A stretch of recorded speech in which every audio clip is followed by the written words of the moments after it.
Once upon a time, the infamous rover Reynardo plundered the floating isles. Then his mother called him to her deathbed. "Swear to me that you won't die on the gallows," she rasped.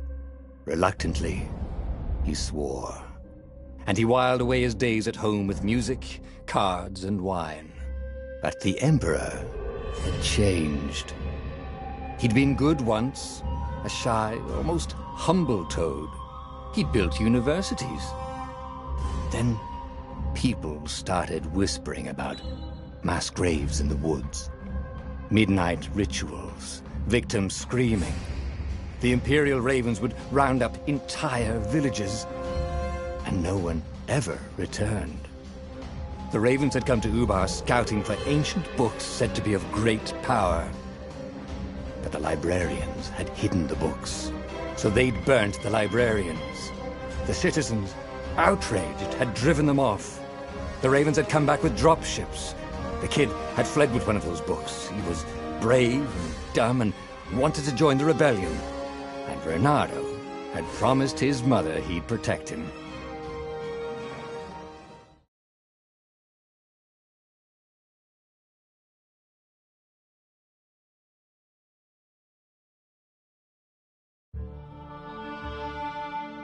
The kid was looking down, watching his city burn. "Sorry, kid," Reynardo told the kid. "Look, if we give them the book, they'll leave you alone." "My mother died for this book!" "I promised her I'd protect you." "Oh, damn it." The kid had run off. With the book, of course. So Reynardo had to run after him.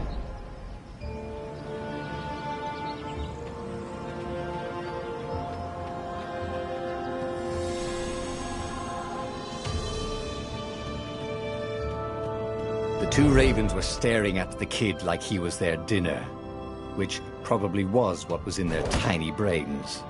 "Hey," Reynardo said. They cocked their heads at him. "Pick on someone as ugly as you." Wait, that didn't come out right. "For the Emperor!" The Ravens cawed and rushed at him.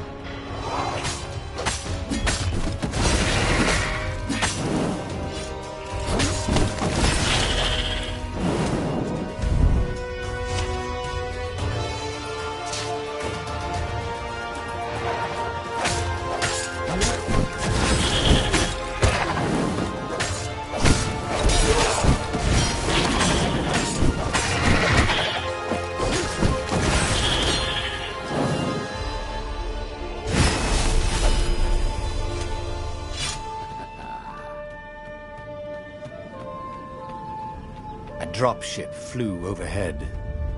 He hoped they hadn't noticed him. The kid.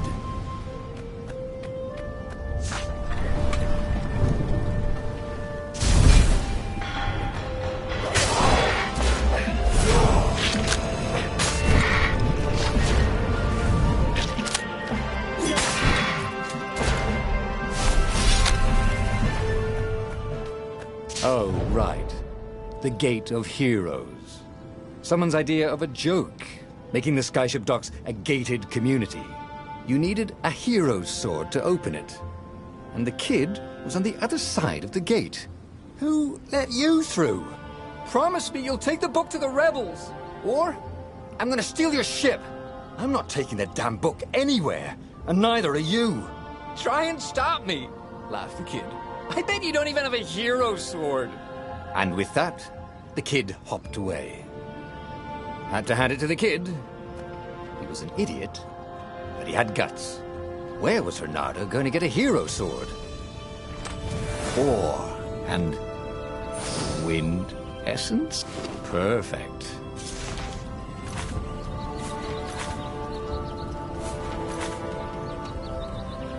Hero sword. QED.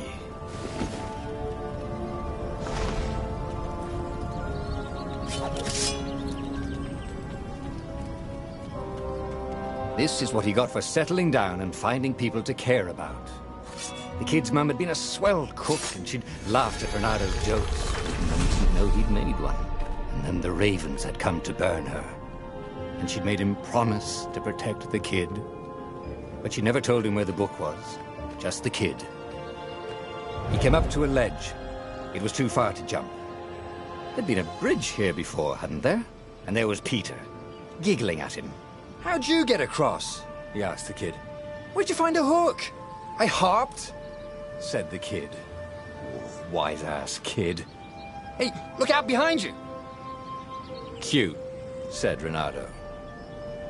Ah, ravens.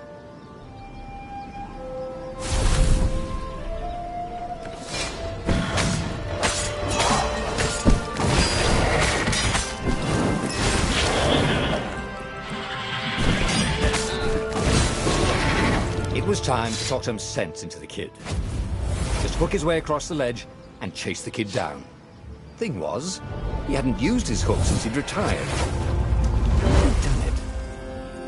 Maybe if he meditated at that altar there, he'd remember his old skills.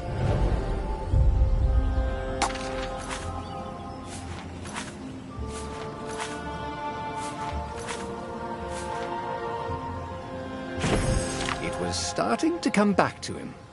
Something you never completely forgot, like how to freeze time when attacking. The more he fought, the more he'd probably remember.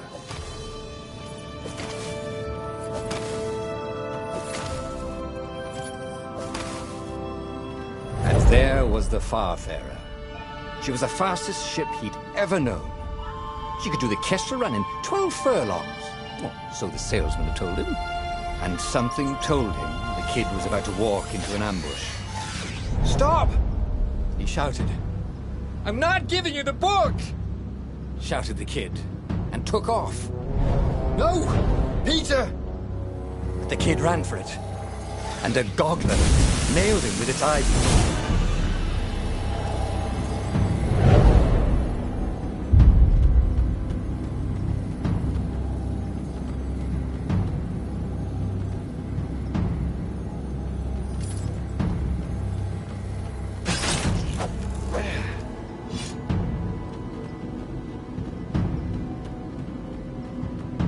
The book was unburned.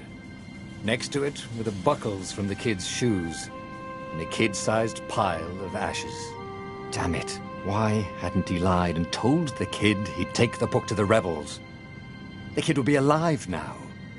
Really pissed off and betrayed, but alive. Oh, damn it. Renato picked up the book. He couldn't let the Empire have it now. He was going to have to get it out of there. He'd be a wanted man. Probably have to join the rebellion just to have a place to dock. Well, he'd hated home life anyway.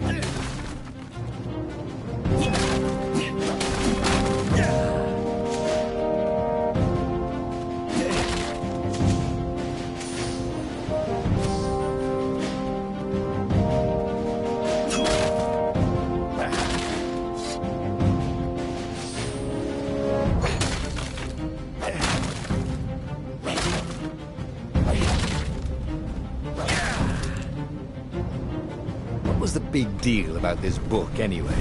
Maybe he should open it and find out. All that had been years ago. How many? The war was a blur, and now 3 Raven scout ships were chasing him. "Where are you running, rebel?" cawed the Raven captain over the loudhailer.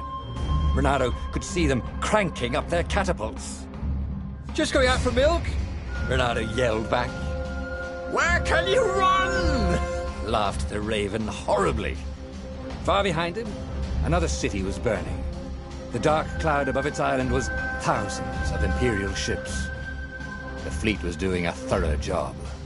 "Take us to the rebel base, and we'll spare your life!" it cawed. The entire jury-rigged rebel fleet was only a few islands to the east. Beyond that were only the pillars of heaven, a sea of endless blood-colored tornadoes. The rebellion was out of time, unless Renato could bring a game-changer. Maybe he could. Renato had found out where he could find the pieces of the Sky Ripper, the legendary weapon that had exiled the lost gods. Surely a legendary weapon could win the final battle. On the other hand, his old friend Lupino had sent Renato a desperate message saying he had a brilliant scheme to save the rebellion. If Renato could only rescue him. Renato dived the Farfarer towards the abyss. As he felt the heat of the jet stream, the Raven ships peeled off, not stable enough to follow him down there. Now it was time to choose. Lupino or the Sky Ripper?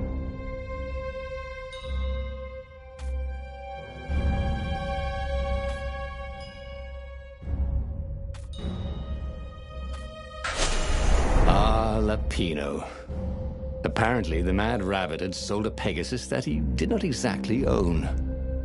Lupino always wiggled out of trouble, given time. But he was out of time. The Ravens had figured out that Lupino was a rebel spy. If the fleet reached him first, they'd string him up for that. Never mind the winged horse.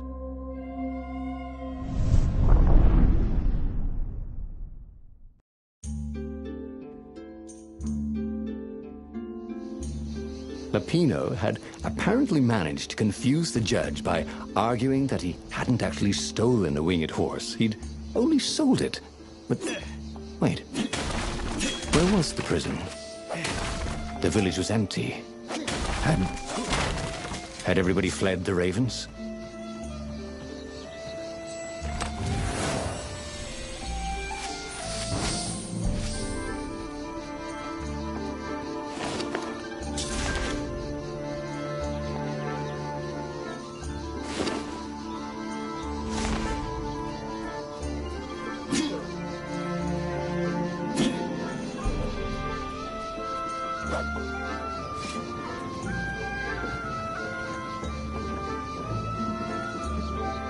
Renato had always wanted a flying carpet.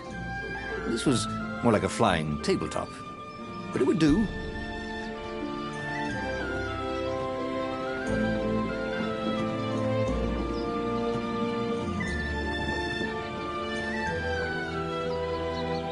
People were frightened these days. Just 2 weeks past, Renato had sneaked through an empty town and listened to the Ravens caw about the Emperor's new taste in ritual sacrifice.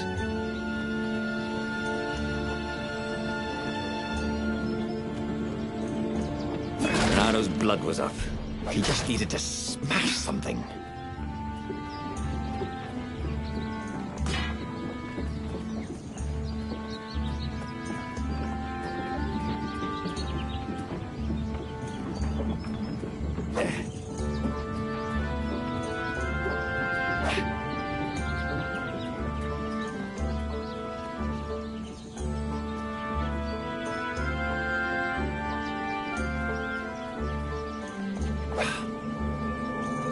He wasn't that good.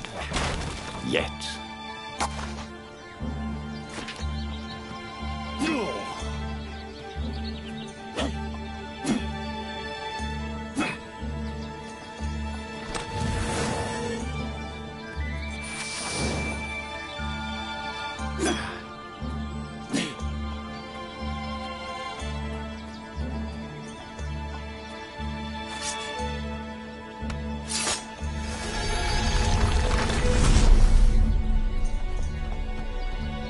Can't we just agree to disagree? Said Renato. No?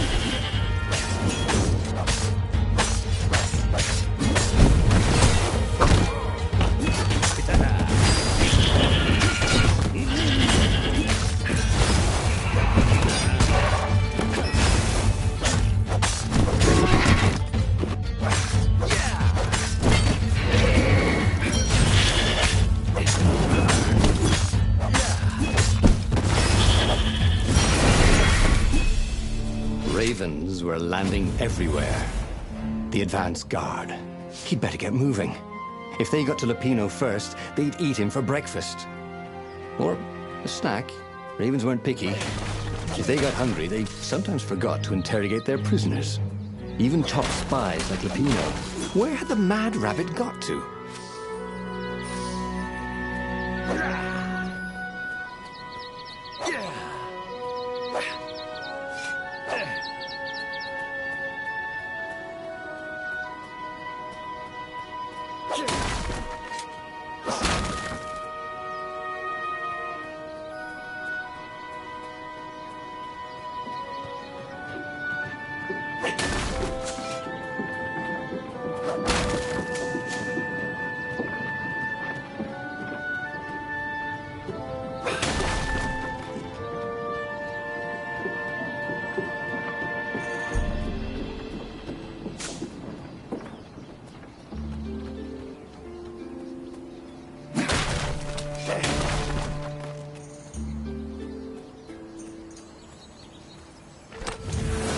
This chest contained a Vorpal sword. I'm just kidding. Vorpal swords don't exist.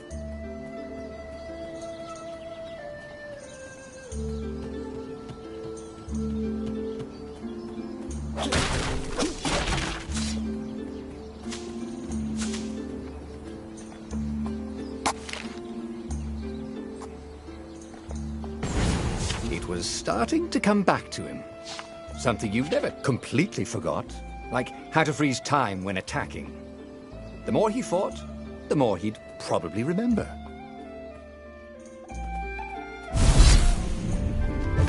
Come over here.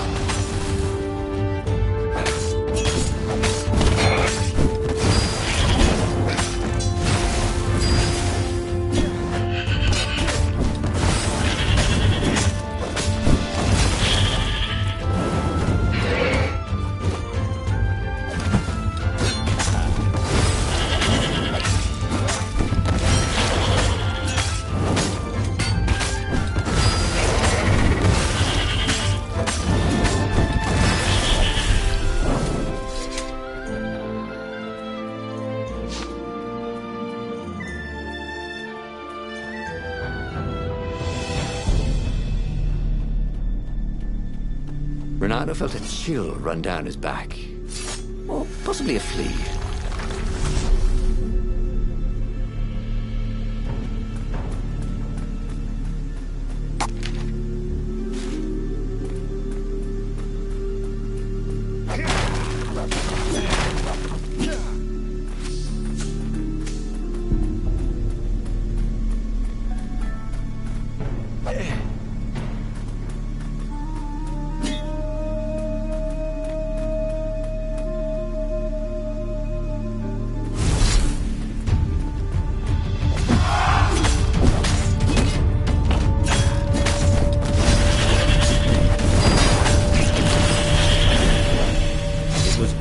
Coming back to him. He wondered what he'd remember next.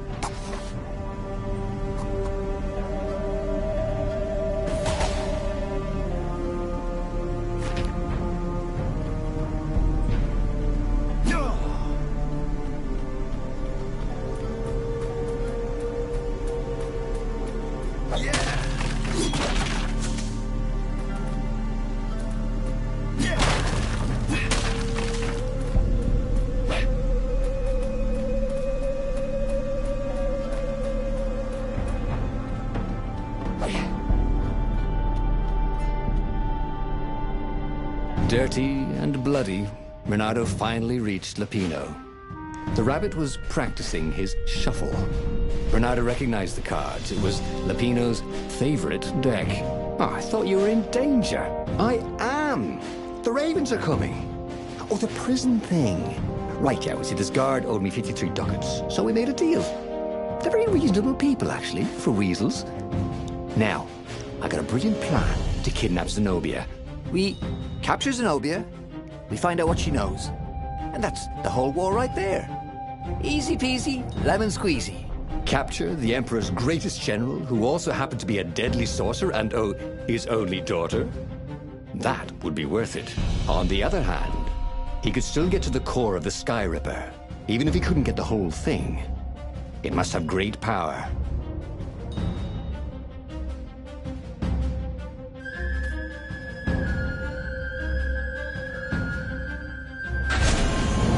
The Sky Ripper, the transcendent Emperor had wrapped an armature around the eye of a god.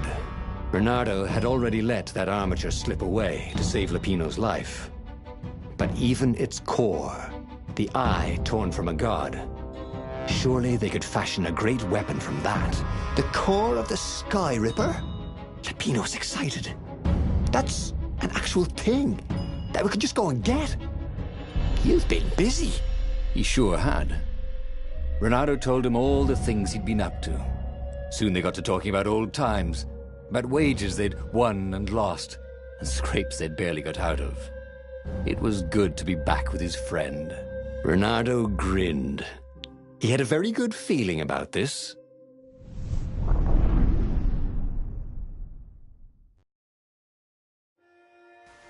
It's beautiful here, thought Renato.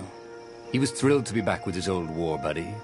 He'd missed the mad rabbit, but something was not quite right.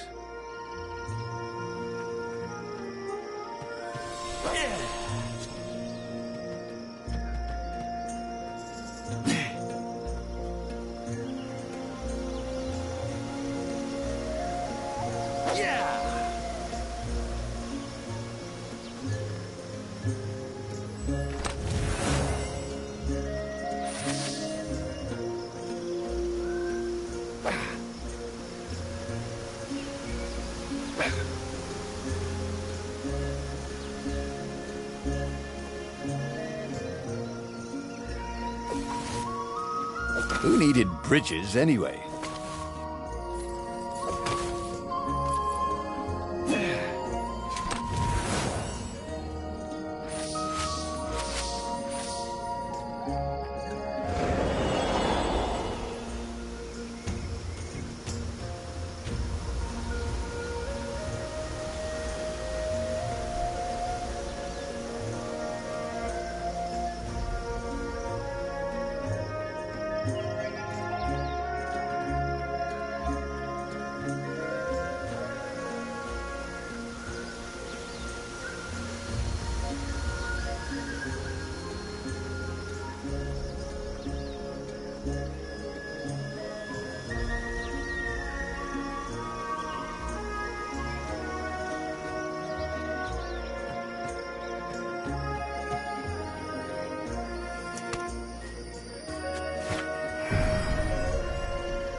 There was something sour in the air. Like the earth had ruptured over something that had been fermenting for a very long time.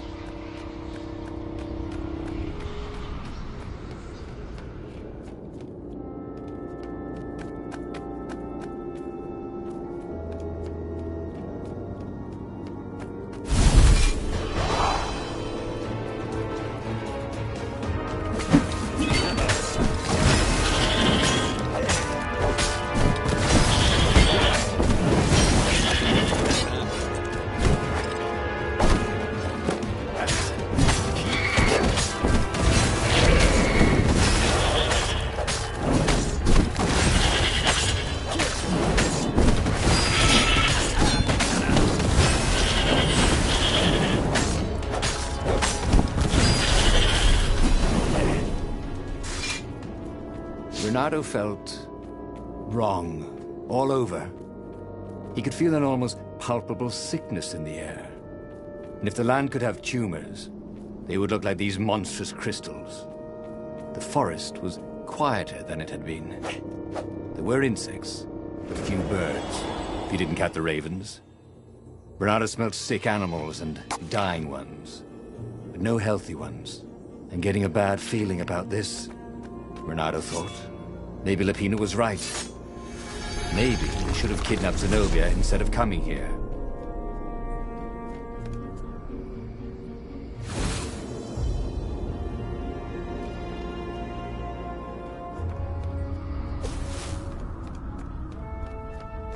You think at this rate, the Imperial Army would run out of ravens?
As he held the radiant icosahedron, Renato felt queasy, like dozens of tiny worms were nibbling his insides.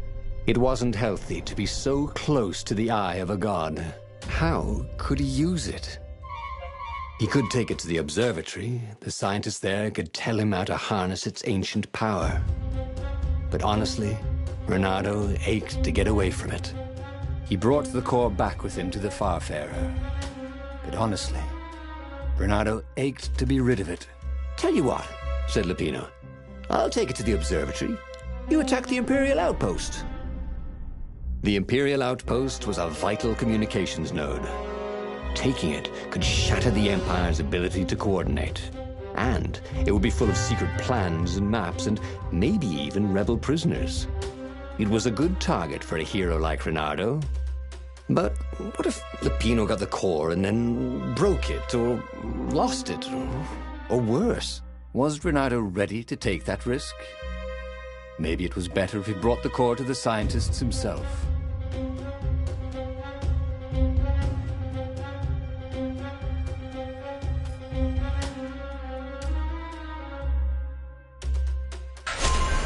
Trust me, Renato, you won't regret this. I'll treat the core like it was my own baby daughter. As the Farfarer dived towards the Nexus, Lupino was jumping up and down with excitement. "Stop rabbiting around," Renato said. Lupino just stared at him. The moment the ship landed, Lupino leapt off the ship.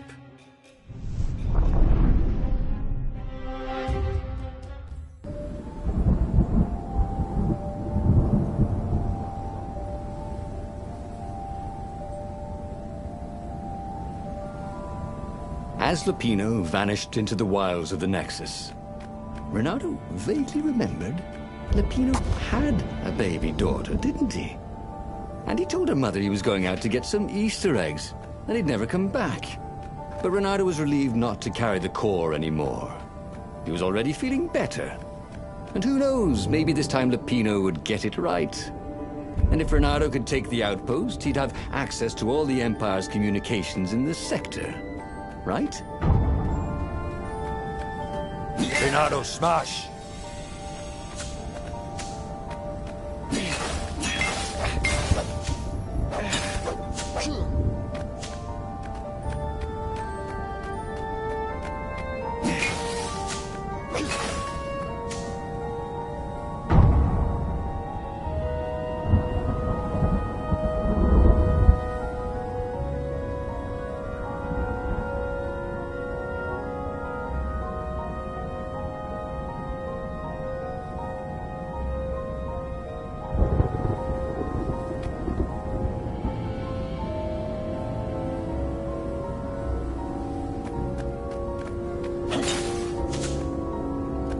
I wonder what I could make with all these sword crafting materials, thought Renato.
Once you try it, you're hooked.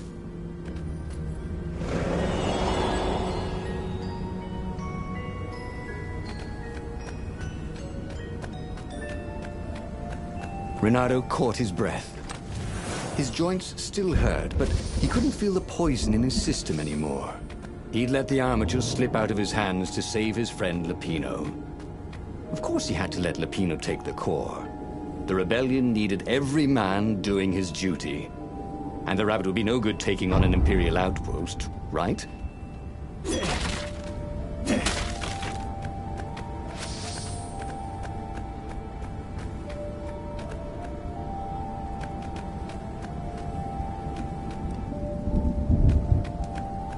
A crafting bench. Renato wondered what he could make with it.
Renato took the outpost with a song in his heart.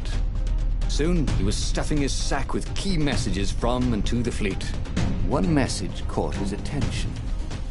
A high priority order has been given by the Emperor himself to locate something called the Iblis Stone. It was somewhere on a desert island. Renato had a bad feeling about this. Iblis was the name of one of the lost gods.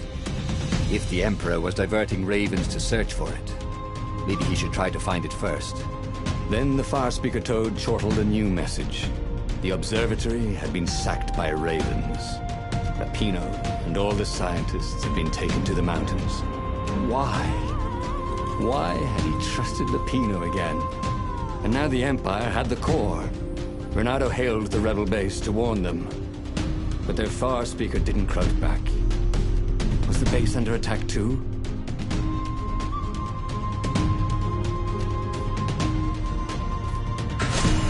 Who knew what was going on at the base?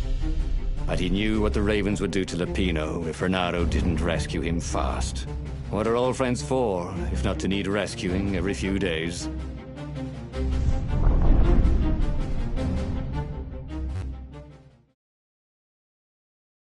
Renato felt a twinge of doubt. Should he have gone to the base? No. Logically, wherever they'd taken Lupino was probably where they took the core, right? Oh, why couldn't Lupino have just, for once, not got himself captured? Was that too much to ask? He shouldn't be too hard on the rabbit. No, he meant well, and he was insanely brave. You had to admire that.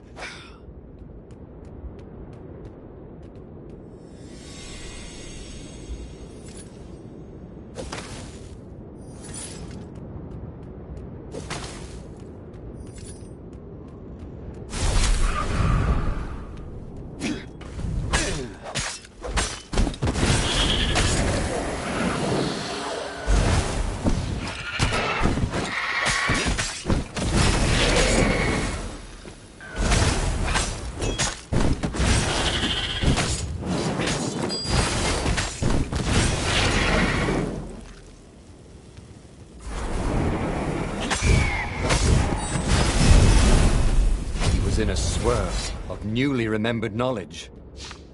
He needed to focus.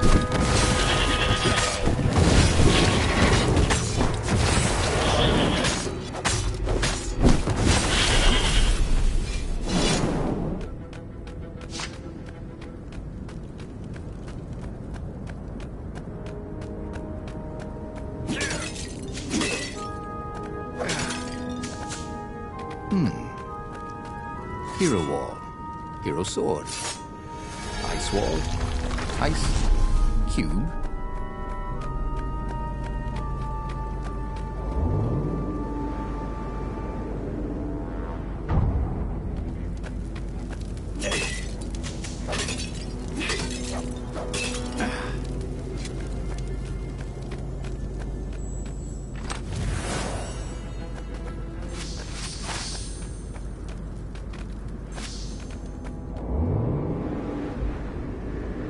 Oh, this really didn't have much in the way of safety features, did it?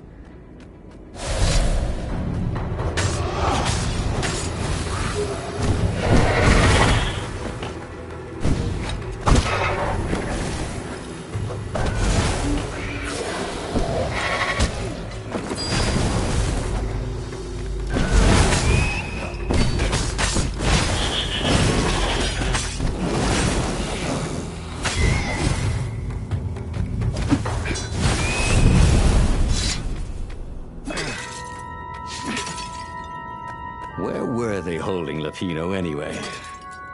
There was no sign of him or the ravens who'd captured him. Just rocks and snow and the usual scouts. No sign of the core either. Was this a wild rabbit chase? Oh, trust Lapino to screw up even getting captured. But what was this rebellion for anyway? Oh, Lapino was a useless goof. But he was a friend. If friends didn't matter anymore, what was the point of winning this war?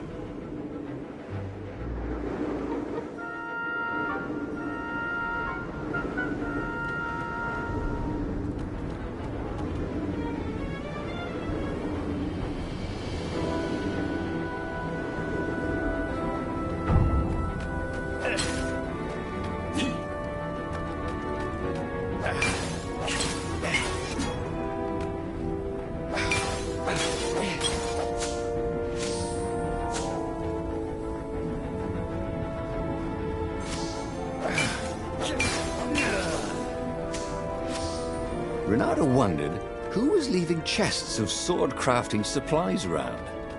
He wanted to thank him.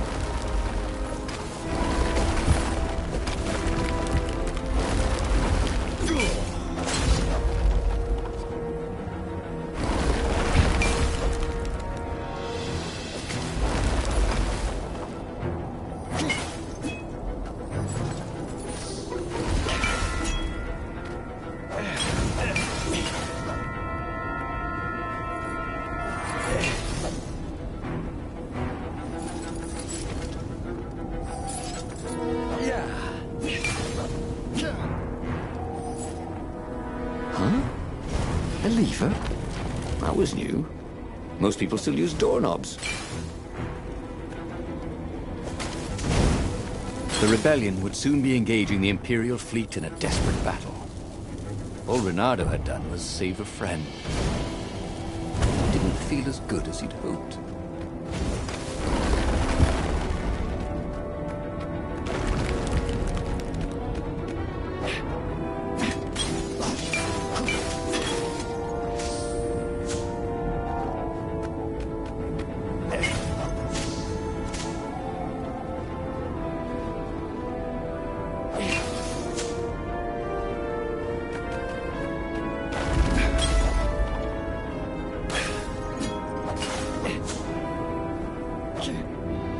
Good to practice your moves, thought Reynardo.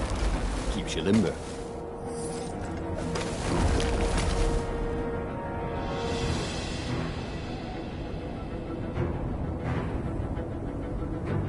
At the end of the mountain path, Reynardo came to a clearing. There was a campfire, raven feathers, and... oh, Lupino's lucky deck of cards. Well, that wasn't good. Reynardo hoped Lupino would not try to cheat his captors at cards. Ravens were much better than weasels at counting, and they had a very poor sense of humor. Then, he saw what he had hoped never to see. Fresh scraps of rabbit fur. Ragged and bloody, ravens would eat anything. By Grabthar's hammer! Reynardo screamed at the sky. I will avenge you! The rebels had assembled their fleet. Ahead, the clouds were dark with Imperial ships. If he could reach the Emperor before the rest of the rebels did, maybe he could settle this without too much bloodshed. He set sail, and the Farfarer shot forward.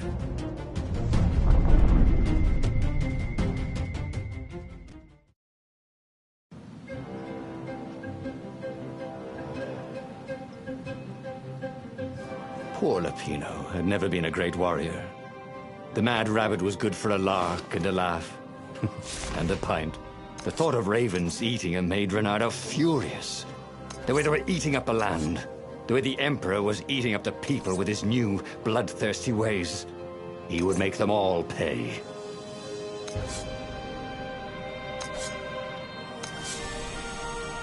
This burning sword from the south was terrific for barbecuing sausages and ravens.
Reynardo felt like he was ready to learn new things.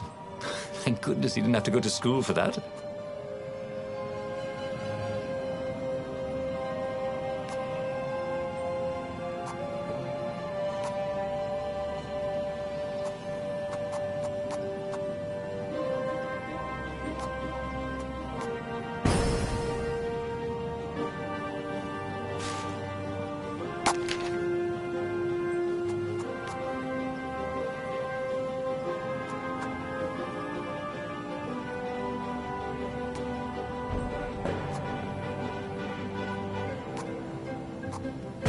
Missed his old skills. He welcomed them back like he was at a reunion.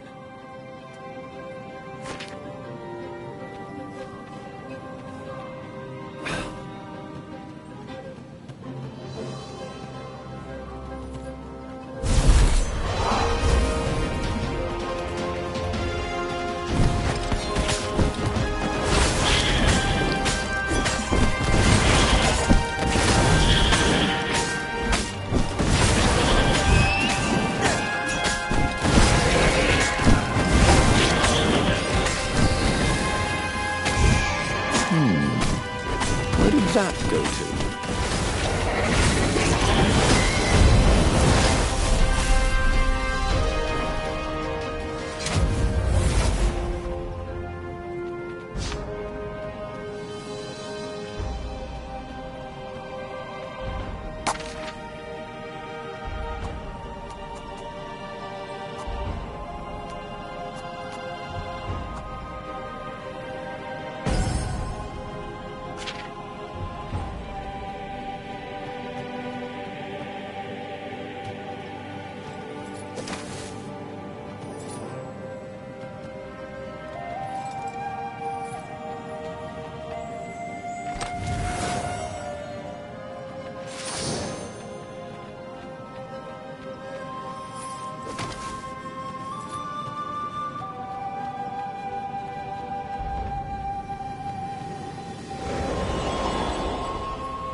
Smashing things was fun.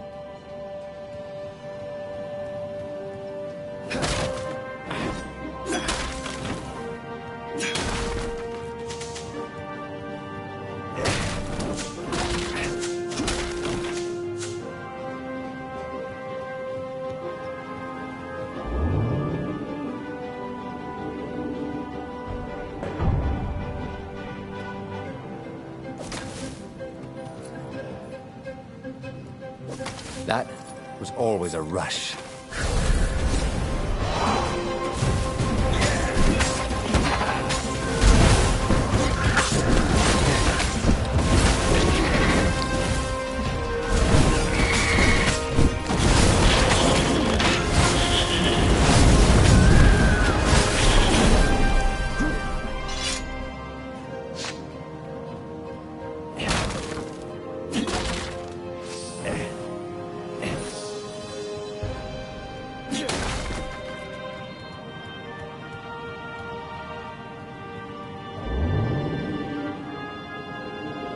It was a bit windy up here.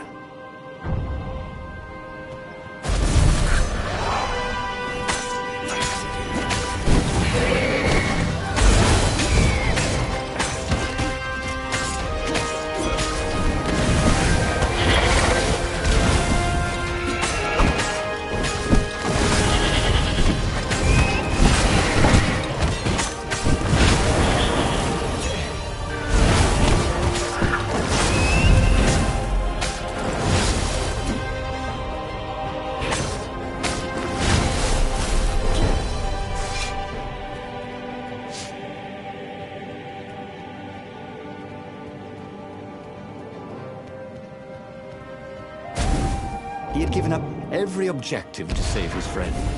He had given up the armature, the core, the gem, and even Zenobia. He loved Lupino, he realized. And now the rabbit was gone. A hero looks out for his friends, even when they're gone. He would send Lupino an honor guard of ravens to serve him in the halls of the Valiant. He would avenge him.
should really look for another line of work, he thought.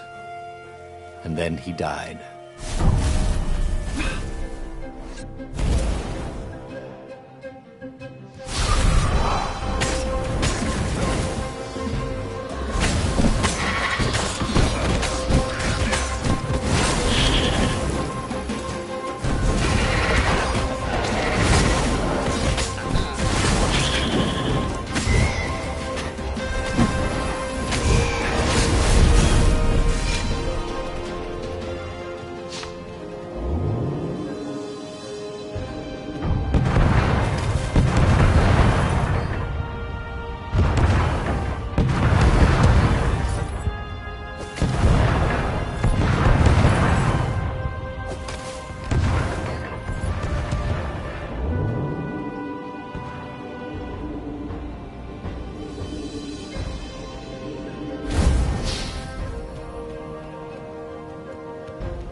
Finally, he reached the Emperor's ship. And there was Lapino, surrounded by ravens. He was alive. They'd eaten some other rabbit. "I'll save you!" he shouted with joy and flung himself at the ravens. "Aw, you shouldn't have," said Lapino when the last raven was down. Reynardo threw his arms around his best friend. "I had to come. I love you, man. You really, really shouldn't have," said Lapino. And Reynardo felt a rather sharp pain in his back. As he collapsed, Lapino took the dagger out of Reynardo's back and wiped it off on Reynardo's sleeve. "Why, you always have to be the hero. Brave Reynardo, epic Reynardo, super sexy Reynardo, and I'm sick of it. But I loved you." "And you thought I was the idiot," said Lapino as Reynardo died. Okay, that was weird. He could have sworn he just died. Instead, he was on the Farfarer, sailing away from Ubar. And it was still burning. He'd fled burning Ubar years ago, hadn't he? And now he was back there. Had all those years fighting the Empire been nothing but a vision into the future? A useful vision if it was true. He'd learned something. Lapino was a traitor. Reynardo had suspected there was something wrong with the mad rabbit, but now he knew there was malice behind his goofiness. He'd made bad choices, but now, when the real battle came, he wouldn't make those choices. He wouldn't make the same mistake twice. The book's pages began to flip backwards, towards the beginning, and he realized that his adventure was just beginning. The clouds parted over the Isles of Boreas. It was time to choose. The rebellion was in trouble. Ravens were scouting for the secret rebel base. They needed a game-changer. Pieces of the Sky Ripper had surfaced, or so a scholar in the mountains had told him. Surely the weapon that banished the lost gods could defeat the Emperor. Also, a temple had risen out of empty desert. The Emperor had brought the Sky Ripper pieces up out of ancient burial by his obscene rituals. Could this be where the Iblis stone was hidden? Someone better get it before he does, thought Reynardo. And also, his old friend Lapino needed rescuing. Of course, Reynardo had a pretty strong suspicion that Lapino had betrayed the rebellion. But could Reynardo really leave an old friend to the Ravens?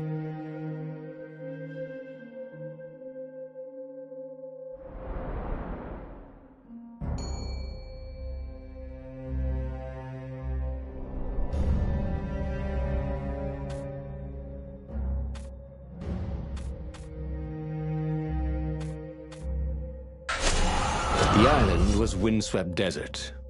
No one went there except ostriches and ostrich hunters. The Iblis stone. It sounded ominous. It sounded powerful. If the Emperor was searching for it, it must be dangerous. And so, Reynardo went ostrich hunting.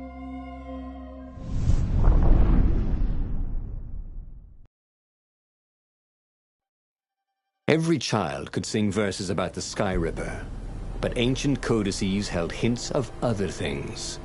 A stone that ate souls, a ruby that drank blood, a jewel only a righteous man could give away.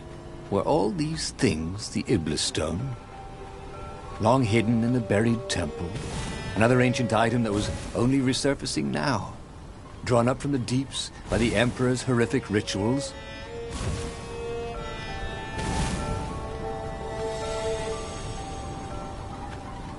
If I craft a sword now, it's going to be really short.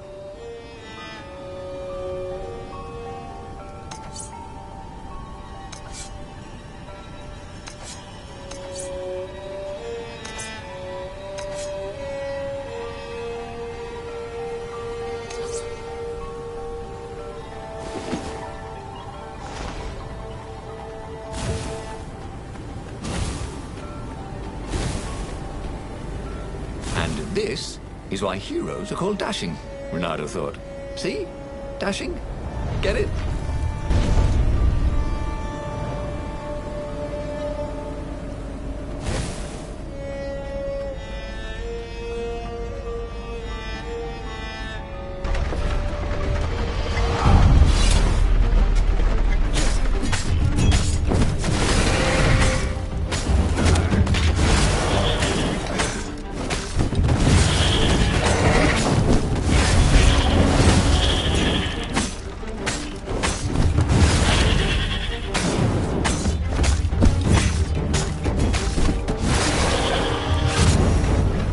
Sometimes, the ravens were already here, cawing in frustration.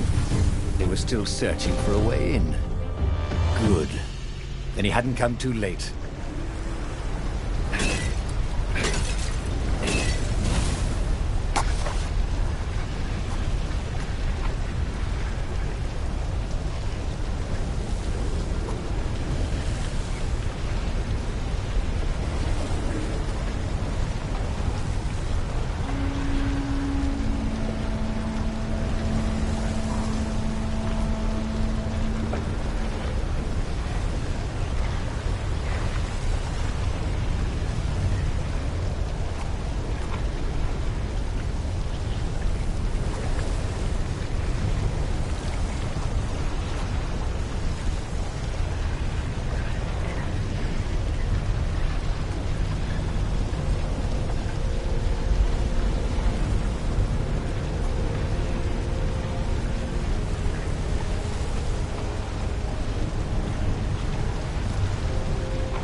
Cool. Wish I could do that.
Wasn't making a dent in those shields.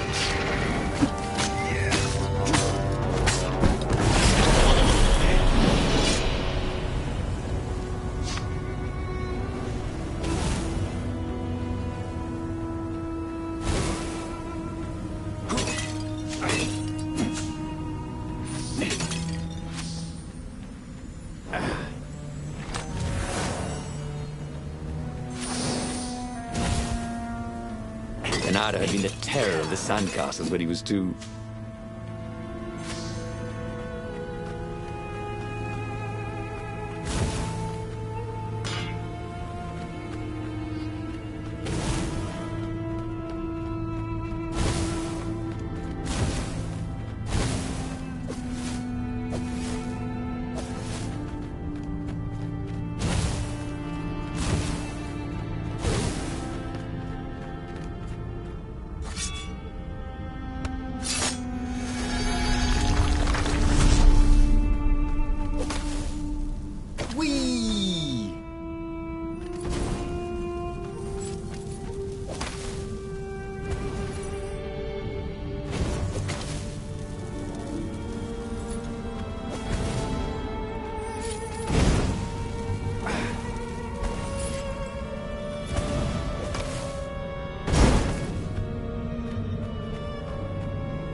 What's there?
How could a temple to Iblis still even exist? The Transcendent Emperor had destroyed all the shrines of the lost gods after exiling them. Had it been buried in that long-ago battle? Or had Iblis foreseen his fate and hidden it from his enemy?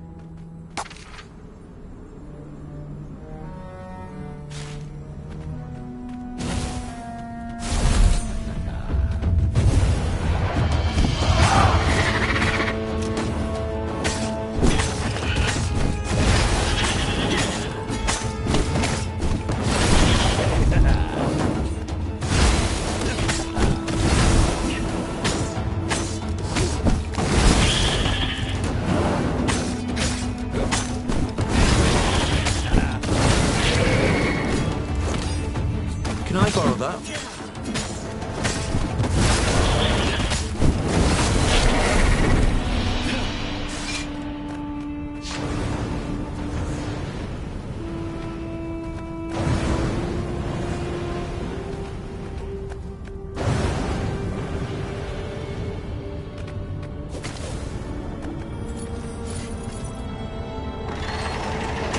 The Ravens at least could not get past this point. Obviously, the temple builders knew how to deal with tomb raiders.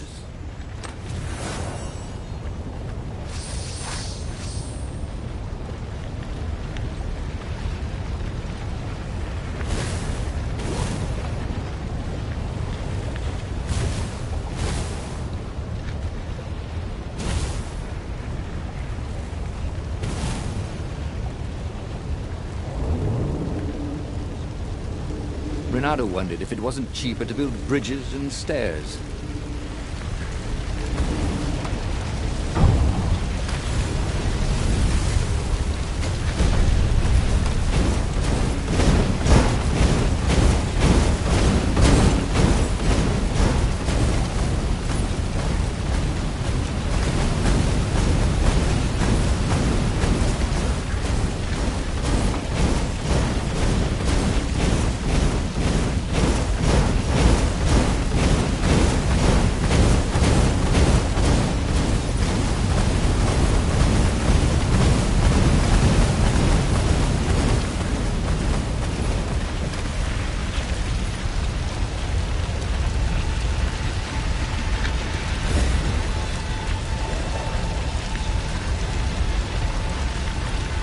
It was a stone of the purest blackness.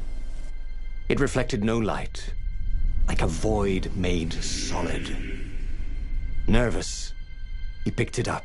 I can make you mighty. Who said that? Give me blood.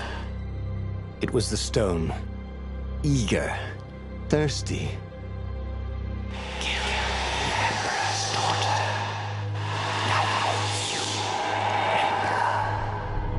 That seemed tempting and terribly wrong. Zenobia was the Emperor's greatest general and a potent witch. But they had been close once, and Renato wasn't sure he really wanted to be Emperor. Why not capture the core of Sky Ripper instead? It was the eye of a lost god torn out by the Transcendent Emperor to power his greatest weapon. "What's the core?" said the stone anxiously.